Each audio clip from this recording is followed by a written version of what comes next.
नमस्कार। आपके अपने YouTube channel political classes 2M में स्वागत है। हम 10th क्लास का संघवाद लेसन देख रहे थे, जिसके अंदर हमारे कुछ टॉपिक हो गए थे। अगला टॉपिक देखते हैं, संघीय शासन गठित करने के तरीके।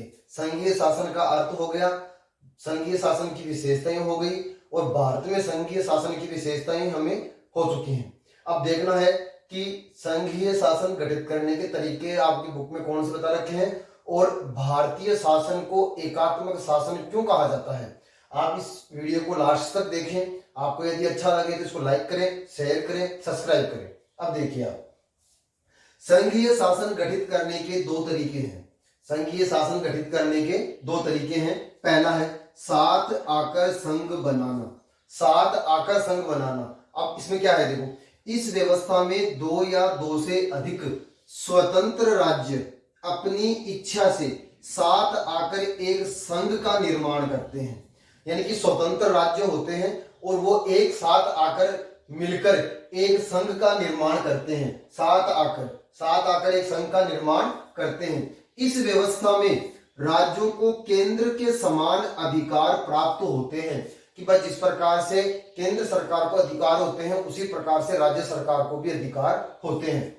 तथा ये राज्य अपनी अपनी संप्रभुता बनाए रखते हैं। अपनी अपनी संप्रभुता बनाए रखते हैं। तो इसमें क्या होता है कि दो या दो से अधिक स्वतंत्र राज्य आपस में साथ मिलकर एक संघ का निर्माण करते हैं, और इसको बोलते हैं साथ आकर संघ बनाना। आपको पूछ सकता है कि संघीय शासन साथ आकर संघ बनाने क्या एक या दो उदाहरण दीजिए। तो उदाहरण है अमेरिका, ऑस्ट्रेलिया, स्विट्जरलैंड। यानी कि इन देशों के अंदर साथ आकर संघ बनाने का उदाहरण मिलता है संघीय शासन का।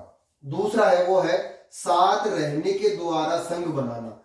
वो तो साथ आकर था, ये साथ रहने के द्वारा संघ बनाना। तो देखो, इस व्यवस्था में बड़े देश पहले राज्यों का गठन करते हैं। कि बड़े देश होते हैं, जनसंख्या अधिक होती है, क्षेत्रफल बहुत बड़ा होता है, तो वो पहले उस देश को छोटे छोटे टुकड़ों में बांटते हैं। फिर राज्य और राष्ट्रीय सरकार यानी कि राज्य सरकार और केंद्र सरकार के बीच सत्ता का बंटवारा किया जाता है। उनके बीच क्या किया जाता है? सत्ता का बंटवारा। इस व्यवस्था में राज्यों की तुलना में केंद्र अधिक शक्तिशाली होता है। भाई राज्यों की तुलना में केंद्र क्या होता है? अधिक शक्तिशाली। जैसे भारत की बात करें तो भारत में केंद्र सरकार भी है, राज्य सरकार भी है, लेकिन महत्वपूर्ण जितने भी फैसले हैं वो किसके पास हैं?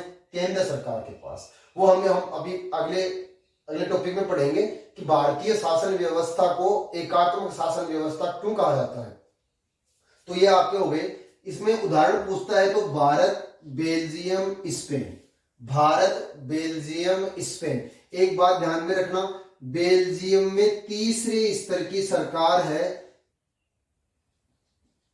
वो है सामुदायिक सरकार, और भारत में तीसरे स्तर की सरकार है, वो है स्थानीय सरकार।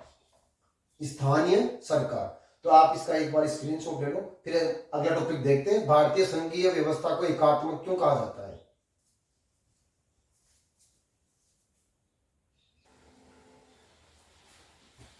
चलो आगे देखते हैं, भारतीय संविधान या शासन को एकात्मक शासन क्यों कहा जाता है।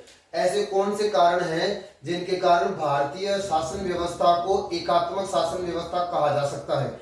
हमने भारतीय शासन व्यवस्था को संघात्मक शासन व्यवस्था क्यों कहा जाता है, इसका हमने पहले वीडियो के अंदर टॉपिक देख लिया गया है। अब एकात्मक क्यों कहा जाता है, तो ये इसके टॉपिक हैं। जैसा मैं बोलता हूं वैसा ही इनमें लिखना है, वो लास्ट में देखना। एक संविधान। भारतीय शासन व्यवस्था को एकात्मक कहा जाता है क्योंकि भारत में केंद्र सरकार व राज्य सरकार दोनों के लिए एक ही संविधान का प्रावधान है।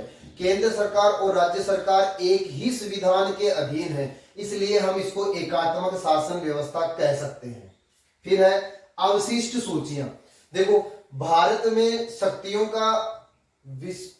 का विभाजन तीन विषयों के आधार पर संघ सूची, राज्य सूची और समवर्ती सूची के आधार पर किया गया है। संघ सूची के ऊपर कानून बनाता है केंद्र सरकार, राज्य सूची के ऊपर कानून बनाती है राज्य सरकार, और समवर्ती सूची के ऊपर ये दोनों कानून बनाते हैं। इन दोनों में मतभेद होने पर केंद्र सरकार का मान्य होता है। जो विषय संघ सूची, राज्य सूची और समवर्ती सूची में शामिल नहीं है और देश की नई परिस्थितियों के आधार पर उनका जन्म हुआ है, उन सबको अवशिष्ट सूचियों में शामिल किया गया है और इसके ऊपर कानून बनाने का अधिकार मात्र केंद्र सरकार को है। इसलिए हम ये कह सकते हैं कि भारतीय शासन व्यवस्था कैसी है, एकात्मक। फिर देखते हैं संविधान संशोधन।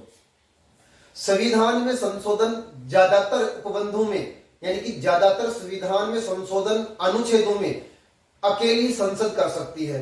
कुछ अनुच्छेद जो महत्वपूर्ण है उनमें संशोधन के लिए आधे राज्यों का समर्थन चाहिए, लेकिन ज्यादातर संविधान संशोधन तो अकेली संसद ही कर देती है। इसलिए हम ये कह सकते हैं कि ये शासन व्यवस्था कैसी है, एकात्मक, क्योंकि सारे अधिकार किसके पास जा रहे हैं, केंद्र सरकार के पास। फिर देखो आपातकालीन शक्तियां, तो देखो आपातकालीन शक्तियां भारत के अंदर 3 हैं, अनुच्छेद 352, अनुच्छेद 356, अनुच्छेद 360, यानी कि ये आपातकालीन शक्तियां राष्ट्रपति के पास हैं। 352 राष्ट्रीय आपात, 356 राज्य में संवैधानिक तंत्र के विफल होने पर, और 360 आर्थिक संकट उत्पन्न होने पर। यानी कि ये 3 संकट हैं और ये जब इन अनुच्छेदों का प्रयोग किया जाता है तो सारी शक्तियां केंद्र सरकार के पास चली जाती हैं। तो इसलिए हम कह सकते हैं कि भारतीय शासन व्यवस्था कैसी है, एकात्मक।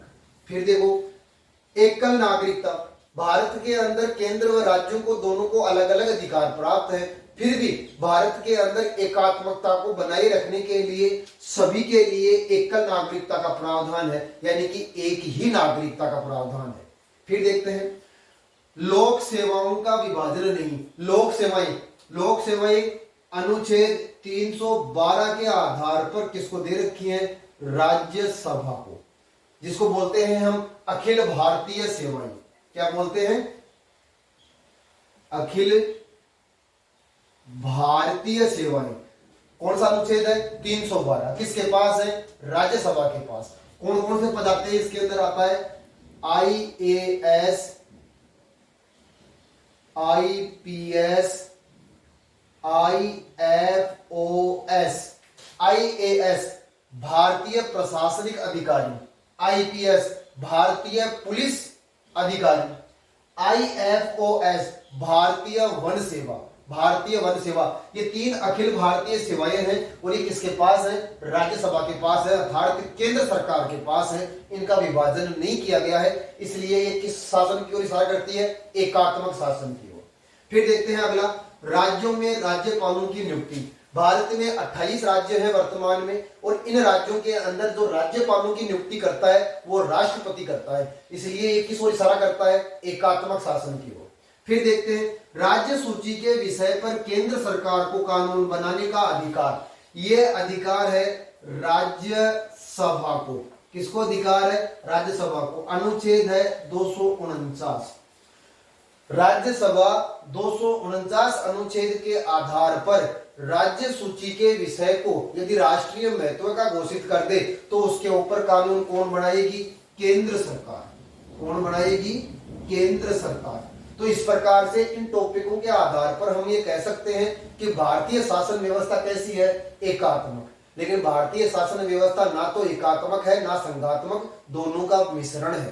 तो इस प्रकार से हमारे ये 2 टॉपिक हो गए हैं। अगले वीडियो के अंदर ये अपना दूसरा लेसन पूरा कंप्लीट हो जाएगा। यदि आपको अच्छा लगा हो तो इसको लाइक करें, शेयर करें, सब्सक्राइब करें। धन्यवाद।